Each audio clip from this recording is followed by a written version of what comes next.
പ്രിയമുള്ള വിദ്യാർത്ഥികളെ എല്ലാവർക്കും പുതിയൊരു വീഡിയോയിലേക്ക് സ്വാഗതം. ഇന്ന് നമ്മൾ അടിസ്ഥാന പാഠാവലി 7ാം ക്ലാസ് അടിസ്ഥാന പാഠാവലി ഒന്നാമത്തെ യൂണിറ്റിലെ 3ാമത്തെ ചാപ്റ്റർ വിത്തെന്ന മഹാത്ഭുതം എന്ന പാഠഭാഗത്തിലെ ചോദ്യങ്ങളും അവയുടെ ഡീറ്റെയിൽ ആയിട്ടുള്ള വിശദീകരണങ്ങളൊക്കെയാണ് ഈ വീഡിയോയിൽ ഉണ്ടാവുക. അപ്പോൾ മക്കൾ ചാനൽ ആദ്യമാണെങ്കിൽ ചാനൽ സബ്സ്ക്രൈബ് ചെയ്യുക.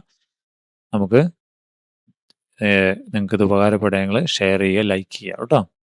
ഓക്കെ, നമുക്ക് ഓരോ നോക്കാം. വായിക്കാം, അറിയാം. പാഠഭാഗം വ്യക്തമായി വായിച്ച് പ്രധാന ആശയങ്ങൾ അവതരിപ്പിക്കൂ. താഴെ കൊടുത്തിരുന്ന സൂചനകൾ പരിഗണിക്കാം. വിത്ത് ശേഖരണത്തിന്റെ കാര്യത്തിൽ എന്തെല്ലാം ശ്രദ്ധിക്കണം? വിത്തിനായി ധാന്യമണികൾ എടുക്കുന്ന രീതികൾ എന്തെല്ലാം? ശേഖരിച്ച വിത്തുകൾ ഉണക്കുന്ന ചിട്ടകൾ എന്തെല്ലാം? ഞാറു നടുന്നതിലെ ഒരു കണക്കും ക്രമവും ഉണ്ടാക്കുന്നതിൽ വിദ്യാഭ്യാസം വലിയ പങ്ക് വഹിച്ചിട്ടുണ്ട്, എങ്ങനെയെല്ലാം? കർഷകർ തമ്മിലുള്ള ആശയവിനിമയങ്ങളിലൂടെ കൈമാറുന്ന അറിവുകൾ എന്തെല്ലാം? എങ്ങനെ നമുക്കത് എഴുതാം?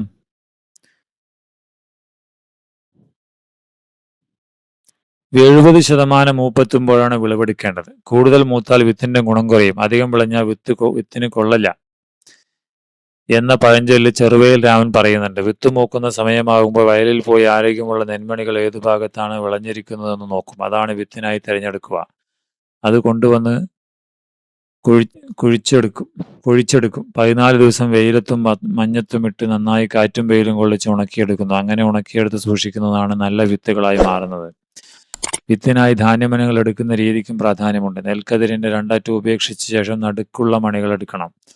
പയറിന്റെ വിത്താണെങ്കിൽ പയറിന്റെ അങ്ങേയറ്റം ഇങ്ങേയറ്റം ഒഴിവാക്കി നടുക്കുള്ള മണികൾ മാത്രം എടുക്കും. അതുപോലെ ആദ്യം കായ്ക്കുന്നത് വിത്തിനായി എടുക്കരുത്, അവസാനം കായ്ക്കുന്നതും എടുക്കരുത്. ശേഖരിച്ച വിത്തുകൾ ഉണക്കുന്ന രീതിയിലും ചില ചിട്ടകളുണ്ട്. നെല്ലാണെങ്കിൽ മഞ്ഞും വെയിലും കൊള്ളിക്കും. ഇഞ്ചിയാണെങ്കിൽ പുകയത്ത് വെച്ച് ഉണക്കും. ഇങ്ങനെ ഉണക്കിയെടുത്ത വിത്തുകൾ മുള അല്ലെങ്കിൽ ഈറ്റ കൊണ്ടുണ്ടാക്കിയ കുട്ടികൾ സൂക്ഷിക്കും. ഇപ്പോൾ ഹൈബ്രിഡ് വിത്തുകളാണുള്ളത്. ഇവ കടനാശിയിൽ മുക്കി ഉണക്കിയാണ് സൂക്ഷിക്കുന്നത്. കൃഷിയുമായി ബന്ധപ്പെട്ട് കണക്കും ക്രമവും ഉണ്ടാക്കുന്നതിൽ വിദ്യാഭ്യാസം വലിയ പങ്ക് വഹിച്ചിട്ടുണ്ട് എന്നാണ് ചെറുവയൽ രാമൻ പറയുന്നത്. വിദ്യാഭ്യാസത്തിന്റെ അഭാവം മൂലം പണ്ട് കണക്കുകൾ കൃത്യമായിരുന്നില്ല. പിന്നീട് കർഷകൻ വിദ്യാഭ്യാസം നേടുകയും കണക്ക് കൂട്ടാൻ പഠിക്കുകയും ചെയ്തതോടെ കൃഷിക്ക് പ്രകൃതിയുടെ സഞ്ചാരത്തിനനുസരിച്ച് ുള്ള ശാസ്ത്രീയമായ അടിത്തറ കൊണ്ടുവരാൻ സാധിച്ചു. കർഷകരുടെ അന്വേഷണങ്ങളും നിരീക്ഷണങ്ങളുമാണ് ക്രമം വികസിപ്പിക്കുന്നതിലേക്ക് നയിച്ചത്. കർഷകർ തമ്മിലുള്ള ആശയവിനിമയങ്ങളിലൂടെയാണ് വിത്ത് പാകുന്നതിനെക്കുറിച്ചും പറിച്ചു നടുന്നതിനെക്കുറിച്ചും എല്ലാം കർഷകർക്ക് കൃത്യമായ അറിവുണ്ടായത്. വിത്ത് പാകി മുളച്ചു വരുമ്പോൾ മൂപ്പനുസരിച്ച് പറിച്ചു നടും. 6 മാസം മൂപ്പുള്ള വിത്താണെങ്കിൽ 42 ദിവസത്തിനുള്ളിൽ ഞാറ് പറിച്ചു നടണം. ഇങ്ങനെ ഒരു കണക്കും ക്രമവും ഒക്കെ കൃത്യമായി ഉണ്ടായത് കർഷകർക്ക് വിദ്യാഭ്യാസം ലഭിച്ചതോടെയാണ്. കർഷകർ തമ്മിലുള്ള ആശയവിനിമയം നഷ്ടപ്പെടുന്നതാണ് ഇന്ന് കൃഷി നേരിടുന്ന വലിയ വെല്ലുവിളിയെന്ന് ചെറുവയൽ രാമൻ ഓർമ്മിപ്പിക്കുന്നു. അടുത്ത വിശകലനക്കുറിപ്പാണ്. കർഷകരുടെ നീണ്ടകാലത്തെ പരിശ്രമങ്ങളും അനുഭവങ്ങളും ശാസ്ത്രീയ പഠനങ്ങളുമാണ് നമ്മുടെ നാടിന്റെ വിശപ്പകറ്റാൻ സഹായകമാകുന്നത്. പാഠഭാഗത്തു നിന്ന് കൂടുതൽ സന്ദർഭങ്ങൾ കണ്ടെത്തി ഈ പ്രസ്താവന വിശകലനം ചെയ്ത് കുറിപ്പ് തയ്യാറാക്കുക. കർഷകരുടെ അധ്വാനമാണ് സമൂഹത്തിന്റെ ആഹാരമായി മാറുന്നത്. ചെറുവയൽ രാമന്റെ വിത്തിന്റെ മഹാത്ഭുതം എന്ന ആത്മകഥാഭാഗത്ത് വിത്തിന്റെ പ്രാധാന്യമാണ് എടുത്തു കാണിക്കുന്നത്. നല്ല വിത്തുകൾ മികച്ച വിളവ് നൽകും. പാരമ്പര്യ രീതിയിൽ വിത്തുകൾ ശേഖരിച്ച് കൃഷി മുന്നോട്ട് കൊണ്ടുപോയ കർഷകർ പിന്നീട് ശാസ്ത്രീയ രീതികൾ സ്വീകരിക്കാൻ തുടങ്ങി. വിദ്യാഭ്യാസം നേടിയപ്പോൾ കൃഷിയിൽ ഒരു ക്രമം ഉണ്ടാകുന്നു. ക്രമവും കണക്കും ഉണ്ടാകുന്നതിൽ വിദ്യാഭ്യാസം പ്രധാന പങ്കുവഹിച്ചു. വിദ്യാഭ്യാസമില്ലാതിരുന്ന കാലത്ത് കണക്കുകൾ കൃത്യമായിരുന്നില്ല. വിദ്യാഭ്യാസം നേടുകയും കണക്കുകൾ കൂട്ടാൻ പഠിക്കുകയും ചെയ്തപ്പോൾ കർഷകർ പുതിയ വഴികൾ കണ്ടെത്തി. അങ്ങനെ കൃഷിക്ക് പ്രകൃതിയുടെ സഞ്ചാരത്തിനനുസരിച്ചിട്ടുള്ള ശാസ്ത്രീയ അടിത്തറ കൊണ്ടുവരാൻ കഴിഞ്ഞു. അനുഭവങ്ങളുടെ അടിസ്ഥാനത്തിൽ രൂപപ്പെട്ടു വന്നതാണിതെല്ലാം. അന്വേഷണങ്ങളും നിരീക്ഷണങ്ങളും ഒരു ക്രമം ഉണ്ടാക്കാൻ സഹായിച്ചു. കർഷകർ തമ്മിലുള്ള ആശയവിനിമയം ഇതിന് കരുത്ത് നൽകി. ഹരിത വിപ്ലവത്തിലൂടെ നാം മുന്നേറിയത് അങ്ങനെയാണ്. പാരമ്പര്യവും ശാസ്ത്രീയ രീതികളും കൈകോർത്ത് പിടിച്ച് മുന്നേറിയത് കൊണ്ടാണ് പട്ടിണി ഒരു പരിധിവരെ ഇല്ലാതാക്കാൻ നമുക്ക് കഴിഞ്ഞത്, അല്ലേ? പിന്നെയോ, പഴയത് പലതും കൈവിടാതെ പുതിയ രീതികൾ ഉൾക്കൊള്ളണമെന്നാണ് ചെറുവയൽ രാമൻ ഓർമ്മിപ്പിക്കുന്നത്. ഓക്കെ, അടുത്തത് ചോദ്യാവലി തയ്യാറാക്കാം, അഭിമുഖം നടത്താമെന്നാണ്. നാട്ടിലെ കൃഷിരീതികളെക്കുറിച്ച് അറിയാൻ കൃഷിക്കാരുമായി അഭിമുഖം നടത്താനുള്ള ചോദ്യാവലി തയ്യാറാക്കി അഭിമുഖം നടത്തുക. അഭിമുഖത്തിന്റെ റിപ്പോർട്ടും വീഡിയോയും തയ്യാറാക്കണം. എന്താ, നമുക്ക് എങ്ങനെ ചോദിക്കാം? അങ്ങയുടെ പേരെന്താണ്? എത്ര വർഷങ്ങളായി കൃഷി ചെയ്യുന്നു? പരമ്പരാഗതമായി കർഷക കുടുംബമാണോ അങ്ങയുടേത്? അങ്ങയുടെ കൃഷിരീതിയെക്കുറിച്ചും വളർത്തുന്ന വിളകളെക്കുറിച്ചും പറയാമോ? ഏതൊക്കെ തരം വിളകൾ കൃഷിയിടത്തിൽ പരീക്ഷിച്ചിട്ടുണ്ട്? എത്ര കാലമായി കൃഷി ചെയ്യുന്നു? ആദ്യം ഈ തൊഴിലിലേക്ക് ആകർഷിച്ചത് എന്താണ്? ഏതൊക്കെ കൃഷിരീതികളാണ് ഉപയോഗിക്കുന്നത്? എന്തുകൊണ്ടാണ് ഈ രീതികൾ തിരഞ്ഞെടുത്തത്? കൃഷിയുടെ ചില കീടങ്ങളെയും രോഗങ്ങളെയും എങ്ങനെ നിയന്ത്രിക്കാം? ജൈവ കൃഷി രീതി പിന്തുടരുന്ന സാഹചര്യത്തിൽ എങ്ങനെയാണ് വിളയ്ക്ക് ആവശ്യമായ കീടനിയന്ത്രണം, വളം എന്നിവ തിരഞ്ഞെടുക്കുന്നത്? സമ്മിശ്ര കൃഷിരീതി എത്തരത്തിൽ വിജയകരമായി പ്രയോജനപ്പെടുത്താൻ കഴിയുന്നു? കൃഷിയിൽ നേരിടുന്ന ഏറ്റവും വലിയ വെല്ലുവിളികൾ എന്തൊക്കെയാണ്? കാലാവസ്ഥയും കാലാവസ്ഥാ വ്യതിയാനവും കൃഷിരീതികളെ എങ്ങനെ ബാധിക്കുന്നു? ഒരു സ്ഥിര വരുമാന മാർഗം എന്ന നിലയിൽ കൃഷിയുടെ സാധ്യത എന്താണ്? കാലാവസ്ഥ, ജലലഭ്യത കുറവ് എന്നിവയെ എങ്ങനെ മറികടക്കാൻ കഴിയും? ഇത്രയും ചോദ്യങ്ങൾ നമുക്ക് അഭിമുഖത്തിൽ ചോദിക്കാം. ഇനി പദച്ചേരുവകൾ കണ്ടെത്താം. എണ്ണി തിട്ടപ്പെടുത്തി. കൃത്യമായിരുന്നില്ല, കൃത്യമായിരുന്നില്ല. സമയമാകുമ്പോൾ, സമയം ആകുമ്പോൾ. ചേർത്തെഴുതുമ്പോൾ ഈ പദങ്ങൾക്കുണ്ടാകുന്ന ഭാഷാപരമായ മാറ്റങ്ങൾ എന്തെല്ലാം കണ്ടെത്തുക. ചേർത്തെഴുതിയ മറ്റു പദങ്ങൾ പാഠഭാഗത്ത് നിന്ന് കണ്ടെത്തി അവയുടെ മാറ്റങ്ങൾ വ്യക്തമാക്കുക. എങ്ങനെയാണ്? ചേർത്തെഴുതുമ്പോൾ പദങ്ങൾക്ക് ഭാഷാപരമായ മാറ്റങ്ങൾ ഉണ്ടാകുന്നു. എണ്ണിത്തിട്ടപ്പെടുത്തി എന്നതിൽ എണ്ണി, തിട്ടപ്പെടുത്തി എന്നീ വാക്കുകൾ കൂട്ടിച്ചേർക്കുമ്പോൾ താഴെ ഇരട്ടിക്കുന്നത് കാണാം. കൃത്യമായിരുന്നില്ല എന്നതിൽ കൃത്യം, ആയിരുന്നില്ല എന്നീ പദങ്ങൾ ചേരുമ്പോൾ മാ കടന്നു വരുന്നു. സമയമാകുമ്പോൾ എന്നീ പദങ്ങൾ അവയുടെ മാ തെളിഞ്ഞു വരുന്നു. കാര്യത്തിൽ എന്നുള്ളത് കാര്യം ഇൽ. ഇനത്തിന്റെ ഇനംന്റെ. മേടമാസത്തിൽ മേടമാസം ഇൽ. അനുസ്വാരത്തിനു ശേഷം വിഭക്തി പ്രത്യയം ഇന്റെ ഇൽ വന്നതുകൊണ്ട് പദച്ചേരുവയിൽ ഇരട്ടിച്ച താകാരം അല്ലെങ്കിൽ ത വന്നു. മരം, പദം എന്നീ പദങ്ങൾ അടിവരട്ടിയിരിക്കുന്നതാണ് അനുസ്വാരം. കേട്ടോ? ഇത് മകാരം തന്നെയാണ്. അതിനോട് ഏതെങ്കിലും സ്വരാക്ഷരം ചേർത്ത് വരുമ്പോൾ അനുസ്വാരം മകാരമായി തെളിഞ്ഞു വരും. മരമല്ല, മരമല്ല. അറ്റവും, അറ്റവും. അനുസ്വാരശേഷം വന്നപ്പോൾ പദച്ചേരിയിൽ വാകാരം വന്നു.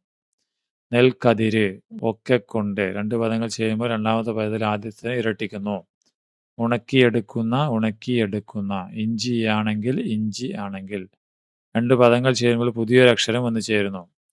നടുക്കുള്ള, നടുക്കുള്ള. വിത്ത്, വിത്ത് ആണ്. രണ്ട് വർണ്ണങ്ങൾ തമ്മിൽ ചേരുമ്പോൾ ഒരു വർണ്ണമില്ലാതാവുന്നു. ഇവിടെ സമ്പ്രദോകാരം ലോപിക്കുന്നു. മലയാളം, ചന്ദ്രക്കല. കേട്ടോ?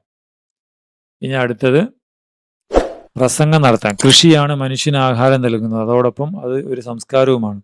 എന്നാൽ ഇന്ന് കേരളത്തിൽ നെൽകൃഷി കുറയുന്നു. കൃഷിയുടെ പ്രാധാന്യം ഇന്നത്തെ സമൂഹത്തിൽ എന്ന വിഷയത്തെ ആസ്പദമാക്കി പ്രസംഗം നടത്തുക. എങ്ങനെ മാന്യ സദസ്സിന് നമസ്കാരം. കൃഷിയുടെ കണ്ടുപിടുത്തം മനുഷ്യവംശത്തിന്റെ പുരോഗതിയിൽ നിർണായകമായ മുന്നേറ്റമായിരുന്നു. കൃഷിയിൽ നിന്നാണ് സംസ്കാരം വികസിച്ചു വന്നത്. മനുഷ്യന് ആഹാരം നൽകുന്നതിന് കൃഷി ആവശ്യമാണ്. ഇന്നത്തെ മാത്രമല്ല നാളത്തെ സമൂഹത്തിലും കൃഷിക്ക് വലിയ പ്രാധാന്യമുണ്ട്. കൃഷിയിൽ നിന്നും മണ്ണിൽ നിന്നും പുതിയ തലമുറ അകന്നു പോകുന്ന കാലഘട്ടത്തിൽ എല്ലാവരും ചെറിയ രീതിയിലെങ്കിലും കൃഷി ചെയ്യുന്നതിൻ്റെ ആവശ്യകതയെക്കുറിച്ച് ഗൗരവത്തോടെ ചിന്തിക്കേണ്ടതുണ്ട്. സർക്കാർ തലത്തിലും ഗ്രാമങ്ങൾ കേന്ദ്രീകരിക്കുന്ന കൂട്ടായ്മകൾ വഴിയും കൃഷിയെ അതിൻ്റെ പ്രാധാന്യത്തോടെ തിരികെ കൊണ്ടുവരാൻ നമുക്ക് കഴിയണം. നാടിൻ്റെ സാമ്പത്തിക അടിത്തറയുടെ നട്ടെല്ലാണ് കൃഷിയും കാർഷിക വ്യവസായവും. ജൈവവൈദ്യം നിലനിർത്തുകയും പ്രകൃതി വിഭവങ്ങളെ സംരക്ഷിക്കുകയും ചെയ്യുന്നതിലൂടെ പരിസ്ഥിതി സംരക്ഷണവും കൃഷിയിലൂടെ സാധ്യമാകുന്നു. ഭക്ഷ്യോൽപാദനം മാത്രമല്ല, നല്ലൊരു ശതമാനം ആളുകൾക്കും ജീവനോപാധി കൂടിയാണ് കൃഷി. പാരമ്പര്യവും ആധുനികതയും കൈകോർത്ത് പിടിച്ചു വേണം കൃഷി വികസിപ്പിക്കാൻ എന്നാണ് രാജ്യം പത്മശ്രീ നൽകി ആദരിച്ച ചെറുവയൽ രാമൻ ഓർമ്മിപ്പിക്കുന്നത്. മണ്ണിനിണങ്ങുന്ന കൃഷിരീതികളാണ് നാം സ്വീകരിക്കേണ്ടത്. രാസവളങ്ങളും കീടനാശിനികളും അമിതമായി ഉപയോഗിക്കുന്ന രീതി കൃഷിക്കും മനുഷ്യന്റെ ആരോഗ്യത്തിനും വിപത്ത് സൃഷ്ടിക്കുന്നുവെന്ന് പഠനങ്ങൾ തെളിയിക്കുന്നു. പരമ്പരാഗത വിത്തിനങ്ങളും കൃഷിരീതികളും ആധുനികമായ അറിവുകളുമായി ബന്ധിപ്പിച്ച് മുന്നേറ്റങ്ങൾ ഉണ്ടാകണം. കൃഷി ഇല്ലാതായാൽ സംസ്കാരവും ഇല്ലാതാവുമെന്ന സത്യം നാം തിരിച്ചറിയണം. നന്ദി, നമസ്കാരം. ശാസ്ത്രീയത കണ്ടെത്താം, കുറിപ്പ് തയ്യാറാക്കാം. അധികം വിളഞ്ഞാൽ വിത്തിനാകാം എന്നൊരു പഴമൊഴി തന്നെയുണ്ട്. ഈ ചൊല്ലിൻ്റെ ശാസ്ത്രീയത അടുത്തുള്ള കൃഷി ഓഫീസറുമായി ചർച്ച ചെയ്യുക. കാർഷിക വിദ്യയിലെ പാരമ്പര്യ സങ്കല്പങ്ങളും ശാസ്ത്രീയതയും എന്ന വിഷയത്തിൽ കുറിപ്പ് തയ്യാറാക്കുക. എന്താണ് ഏറെ വിളഞ്ഞാൽ വിത്തിനാകാം എന്ന പദചൊല്ലിൽ കാർഷിക നിർദ്ദേശം ഒളിഞ്ഞു കിടപ്പുണ്ട്. വളരെ കാലത്തെ പ്രായോഗിക പരിചയത്തിന് നമുക്ക് കർഷകർ കണ്ടെത്തിയ ശാസ്ത്ര തത്വമാണത്. ഏത് കാർഷിക വിലയുടെ വിത്തായിരുന്നാൽ അതിന് അതിൻ്റെതായ ഗുണങ്ങളുണ്ട്. അത് നഷ്ടപ്പെടുന്നതിന് മുമ്പ് വിത്ത് ശേഖരിക്കണം എന്നതാണ് ആ തത്വം. വിത്താണെന്ന് കരുതി ക്രമത്തിലധികം ഉണങ്ങാൻ പാടില്ല. ഒന്നും തന്നെയും മൂപ്പ് കുറയുകയും ചെയ്ത്, അതായത് ആവശ്യത്തിലധികം വിളഞ്ഞു പോകരുതെന്ന് സാരം. വിത്തിനായി തിരഞ്ഞെടുക്കാൻ ഉദ്ദേശിക്കുന്ന വിള യഥാസമയം കൊയ്തെടുക്കണം, യഥാവിധി ഉണക്കണം, കലർപ്പില്ലാതിരിക്കാൻ ശ്രദ്ധിക്കണം, ഭദ്രമായി സൂക്ഷിക്കണം. കൃഷി ഇറക്കുന്നതിന് മുമ്പ് വിത്ത് മുളച്ചു വരാനായി സുഷുപ്താവസ്ഥയിലിരിക്കുന്ന ഒരു ഇടവേളയുണ്ട്. ആ ഇടവേള കഴിഞ്ഞാലേ വിത്ത് മുളയ്ക്കൂ.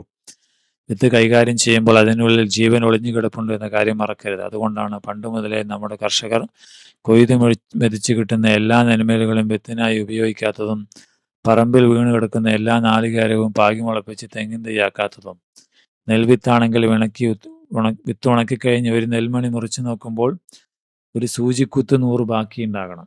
ഇതറിഞ്ഞ കൃഷിക്കാരാണ് സൂചി പരുവത്തിൽ വിത്തുണക്കണമെന്ന് പറഞ്ഞിരുന്നത്.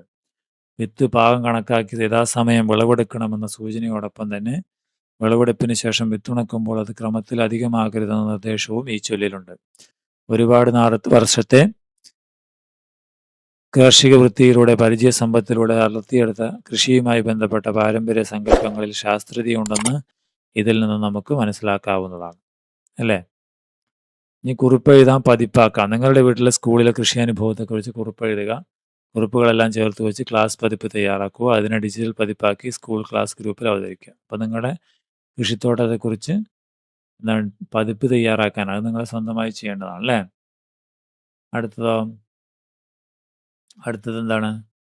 വിത്തുമേള. നാട്ടിൽ പരമ്പരാഗതമായ വിത്തുകളും അത്യുൽപാദന ശേഷിയുമുള്ള വിത്തനങ്ങളും ഉണ്ടല്ലോ. ഇവ ശേഖരിച്ച് നാട്ടിലെ കർഷകരുടെ സഹായത്തോടെ വിത്തുമേള സംഘടിപ്പിക്കുക. ഇത് രണ്ടും നിങ്ങൾ സ്വന്തമായി ചെയ്യേണ്ട പ്രവർത്തനങ്ങളാണ്. അല്ലേ?